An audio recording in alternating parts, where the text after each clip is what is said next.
শান্তনু ঠাকুরের পরিবারকে প্রাণে মারার হুমকি। লস্কর ই তৈয়বা জঙ্গি গোষ্ঠীর নাম করে একটি চিঠি পাঠানো হয় তার কাছে। সেই চিঠিতে লেখা রয়েছে সিএএ এনআরসি করলে মন্দির উড়িয়ে দেবে। জানা গেছে দেগঙ্গার ঠিকানা থেকে এই চিঠিটি দেওয়া হয়েছে, যেখানে দেগঙ্গার এক ব্যক্তির নাম উল্লেখ রয়েছে। স্বরাষ্ট্র মন্ত্রক এবং প্রধানমন্ত্রীকে বিষয়টি জানাবেন বলে দাবি শান্তনু ঠাকুরের। আমি স্বরাষ্ট্র মন্ত্রণালয় জানাবো, আমি কেস করব এটা নিয়ে যে এই রাজ্যের পুলিশ প্রশাসনের কি অবস্থা, কি দুরবস্থা, সেটা আমি জানতে চাই এবং ডাইরেক্ট সেন্ট্রালে মাননীয় প্রধানমন্ত্রীজি, গৃহমন্ত্রীজির সঙ্গে কথা বলবো এবং আপনাদের প্রেস মাধ্যমে এই রাজ্যের মুখ্যমন্ত্রীকে অবগত করালাম যে আপনার রাজ্যে আপনি পুলিশ মন্ত্রী হওয়ার পরেও এরকম লস্করি তৈবার মাধ্যমে থ্রেট আসে একজন প্রাক্তন মন্ত্রী, একজন প্রাক্তন সাংসদের বাড়িতে। আপনি বরাবর বলে গেছেন সিএ হচ্ছে, এনআরসি হচ্ছে না, কিন্তু সেই এনআরসি চালু করলে আপনার ঠাকুরবাড়ি হুমকি দেওয়া হবে, এরকম মানে উড়িয়ে দেওয়া হবে, সেরকম হুমকির কথা আপনি ওখানে বলছেন। মানে এটা কি প্রেক্ষাপটে হতে পারে? কিন্তু আপনারা তো বলছেন তো এনআরসি হতে পারে। যেহেতু আমি সেন্ট্রাল গভর্নমেন্টের মন্ত্রী, যেহেতু সেন্ট্রাল গভর্নমেন্ট মানে আমাদের এই সিএ করেছে, আগামী দিনে সিটিজেনশিপ অ্যামেন্ডমেন্ট সেটা আমরা এখনও ডিক্লেয়ার করিনি, সেটা হবে কি হবে না সেটাও আমরা জানি না, কিন্তু এরকম টাইপের থ্রেটিং বিষয়গুলো এ রাজ্যের মুখ্যমন্ত্রী অবগত হওয়া উচিত। আমার মনে হয় রাজ্যের প্রশাসন যদি সুস্থ থাকে তাহলে এর বিরুদ্ধে অ্যাকশন নেওয়া উচিত। দেখুন, গতকালকে একদম পরিষ্কারভাবে আপনাদের বলি, সমগ্র মতুয়া সমাজের পক্ষ থেকে বড়মা বীণাপাণি দেবী যে ঘরে থাকতেন, আমার ঠাকুরদা শ্রদ্ধেয় পিয়ার ঠাকুর মশাই যেখানে থাকতেন, সেই ঘরকে হেরিটেজ করবার জন্যে মতুয়ারা সিদ্ধান্ত নিয়েছে। তো কালকে যে ঘটনাটা হয়েছে, যে তালা ভাঙার বিষয়টা দেখেছেন, সেটা হচ্ছে অ্যাকচুয়ালি ওখানে ওই চাবি হারিয়ে গেছিল। 10-12 বার বলা হয়েছে ওনাদের, ওনারা বলছে চাবি পাওয়া যাচ্ছে না, ওনারা বলছে চাবি হারিয়ে গেছে। যখন হারিয়ে গেছে তখন ভক্তরা বলছে যে আমরা তো এই ঘরে, আমাদের তো ঢুকতে কেন দেওয়া হয় না, কেন তালা দিয়ে রাখা হলো, মেলার সময় কেন ঘরকে তালা দিয়ে রাখা হয়েছে? এই ঘরে তো সবার অধিকার, অবাধ গতিতে থাকবে, সবাই যাবে, সবার জন্য ওপেন টু অল থাকবে। সেখানে আপনি ব্যক্তিগতভাবে কেন কুক্ষিগত করে এই ঘরটাকে রেখেছেন, সেটা মতুয়াদের প্রশ্ন ছিল।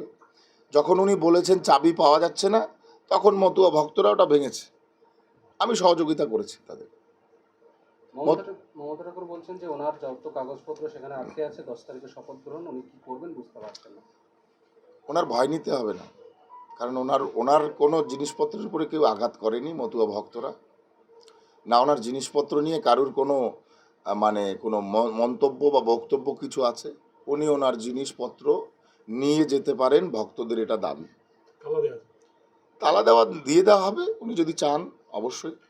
কিন্তু ওনাকে ভক্তদের যেটা দাবি, ওনাকে ওই ঘরটা ভক্তদের হাতে তুলে দিতে হবে, এটা ভক্তদের দাবি।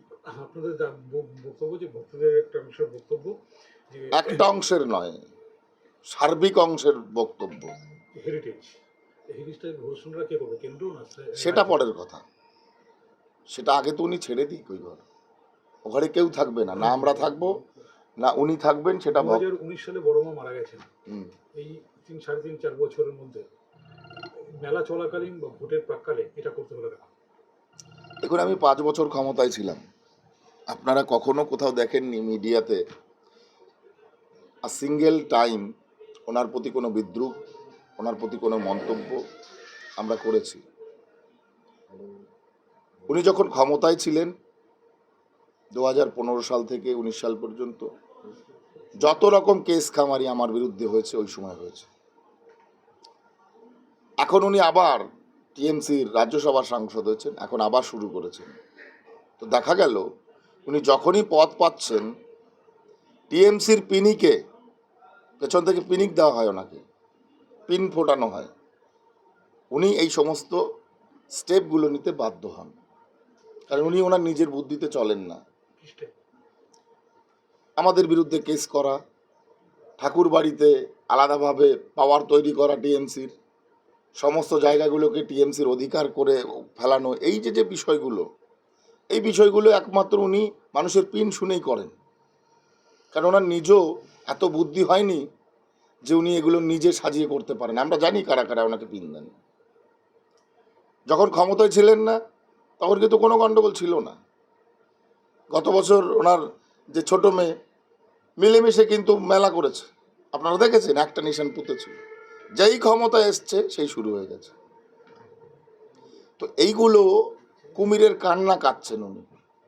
এগুলো তো মানুষ এত পরিমাণে দেখেছেন, আগে এত পরিমাণে দেখেছেন, যেগুলোতে মানুষ তো বিরক্ত হয়ে গেছেন। মমতা ঠাকুরের ক্ষমতা খর্ব করার জন্য এটা করে? কেন মমতা ঠাকুরে খর্ব করবে? মমতা ঠাকুর তো পাওয়ারে আছে, আমি তো কোনো পাওয়ারে নেই এই মুহূর্তে। না আমার মন্ত্রিত্ব আছে, না আমার এমপি শিফট আছে, পদ আছে। কেন করবে? এটা থরি আমি করব? এটা তো ভক্ত সমাজের বক্তব্য। বড় মা পিয়ার ঠাকুর মহাশয়কে তারা ভগবানের চোখে দেখেন। সেই ঘর কেন আঁকড়ে ধরে পড়ে থাকতে হবে? কেন সেই ঘরকে ব্যবহার করতে হবে নিজের? আমরা তো তার সন্তান, নাতি পুতি, আমরা তো করি না ওই ঘরটা ব্যবহার। আমরা তো সেই রূপে দেখি, ভক্তরা যে রূপে দেখেন। তাহলে উনি কেন ব্যবহার করবেন পুত্রবধূ হয়ে? ওনার কি একার রাইট সেটা, না ভক্ত সমাজেরও রাইট আছে সেটা বলুন। যে গতকালকের ঘটনা মিডিয়ার মাধ্যমে রাজ্য এবং গোটা দেশ জুড়ে যেভাবে প্রচার হয়েছে, তাতে কি মনে হচ্ছে বনগাঁ লোকসভায় এই ঘটনার একটা প্রভাব নেতিবাচক পড়বে? কোনো কিছু পড়বে না, বিজেপির বিরুদ্ধে কিচ্ছু পড়বে না। কেন পড়বে? তো পারিবারিক বিষয়, ভক্ত মহলের বিষয়, রাজনৈতিক কোনো ইস্যুই নয় এটা। একজন মহিলা ক্ষমতার অপপ্রয়োগ করছেন, রাজনৈতিক ক্ষমতার অপপ্রয়োগ করছেন, এবং বড় মা বীণাপানি এবং পিয়ার ঠাকুর মশাইয়ের ঘরকে নিজের ব্যক্তিগত ঘর হিসেবে ব্যবহার করছেন। ভক্তরা সেখানে দাবি তুলেছে এটাকে আমরা মন্দির হিসেবে, এটাকে আমরা বড় মা এবং পিয়ার ঠাকুর মশাইয়ের স্মৃতিসৌধ হিসেবে আমরা রেখে দেবো। আমরা সেইভাবে এটাকে যত্ন করব, হেরিটেজ করার চেষ্টা করব। সেখানে আমার মনে হয় না ভক্ত সমাজের দাবি কোনো অসামাজিক বা অগ্রাহ্যকর, আমার মনে হয় না। সন্দেশকালীর ঘটনার অবশ্যই ভবিষ্যতে পিয়ার ঠাকুর মশাইয়ের স্মৃতিবি জড়িত জায়গা। উনি যখন ব্যারিস্ট্রি পড়তেন তখনকার সময়ের সব ব্যবহার করা কোট, বই, টাই, সেগুলো প্যান্ট যেগুলো ছিল সেগুলো হ্যারিটেজ হবে না? বড় মার ইউজ করা জিনিসপত্র হ্যারিটেজ হবে না? কেন উনি ব্যক্তিগত ক্ষেত্রে সেটাকে নিজে ব্যবহার করবেন? এটা তো আমারও প্রশ্ন, ভক্ত সমাজের তো প্রশ্ন, আমারও প্রশ্ন। গতকাল থেকে ঘর বন্ধ থাকার কারণে তিনি বাইরে কাটিয়েছেন বলে দাবি করছেন। ওনার ঘরই তো নয় ওটা, ওটা তো ওনার ঘরই নয়। ওনার ঘর কোথায় সেটাকে সেখানে গিয়ে থাকুক না উনি। উনি রাজ্যসভার এমপি হিসাবে আগামীকাল রওনা দেবেন, পরশুদিন উনি শপথ গ্রহণ করবেন।